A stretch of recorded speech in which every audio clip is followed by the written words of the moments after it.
항고 포함한 대응 방안 좀 논의하겠다고 하는데 내일까지입니다. 일단 즉시 항고 기간이. 검찰 입장에서는 어떤 결정 내릴까요? 제가 볼 때는 지금까지 검찰총장이 한 행위를 보면 기존 입장을 갖다가 바꾸진 않을 거라 생각이 분명히 드는데요. 일단 얘기했던 거죠. 즉시항고 포기서를 제출하지 않았기 때문에 아마 법원행정처장이 내일까지 시간이 있다. 그러니까 검찰이 즉시항고를 할 수 있는 상황이다. 라고 판단을 했고 즉시항고를 하지 않게 되면 법원이나 검찰이나 상당히 앞으로 매우 혼란스러운 상황이 벌어질 수밖에 없다. 그냥 지가 계속 날 계산으로 했었는데 시간 계산이라는 내용이 나왔고 이걸 예를 들면 상급법원 같은 경우 또는 아니 헌법재판소 같은 경우에서 위헌 판결 여부에 대해서 확정을 하지 않게 된다면 검찰 같은 경우도 어떻게 구속을 해야 되는 거지? 법원도 어떻게 판단해야 되는 거지? 이런 논란들이 많이 생길 수밖에 없기 때문에 좀 상급심에 당연히 검찰은 즉시항고를 통해서 확인하는 게 맞다라고 얘기를 한 거죠. 근데 그걸 지금 하지 않았습니다. 하지 않은 이유 중에 하나가 뭐냐면 위헌이 될 우려가 있다라는 거예요. 저는 이런 얘기도 이해가 안 돼요. 위헌 판결이 나기 전까지는 합헌입니다. 합헌적으로 권한이 있고 자기들이 예를 들면 구속영장을 청구한 거 아니겠어요?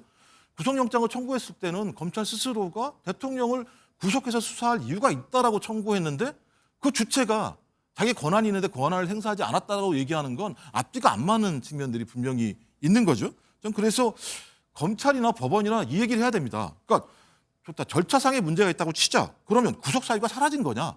그러니까 범죄 중대성이 사라진 거냐? 근데 판사의 판단에 의하면 범죄 유무를 따지지 않았습니다. 그럼 범죄 중대성은 남아 있는 거예요.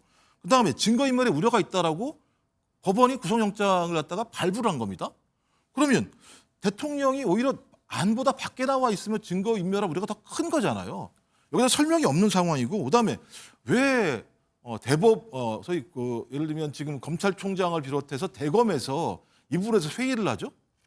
이 즉시항고를 결정할 수 있는 유일한 단위는 독립되어 있는 특수본이 할 수 있는 겁니다. 네. 지휘 지시를 못하니까 소위 고소 고발을 한 거예요. 직권남용이라고. 근데 다시 또 회의를 연다라는 방식을 통해서 특수본 자체가 즉시항고를 할 수 있는 권한을 갖다가 막고 있는 측면들이 있다는 측면에서 제가 볼 때는 검찰총장과 검찰 지휘부가 어떤 법률적 판단보다는 무조건 대통령을 구속으로부터 탈출시키기 위한 행위만에 집착한 것이 아닌가라고 하는 알겠습니다. 국민적 의심이 분명히 있습니다. 예.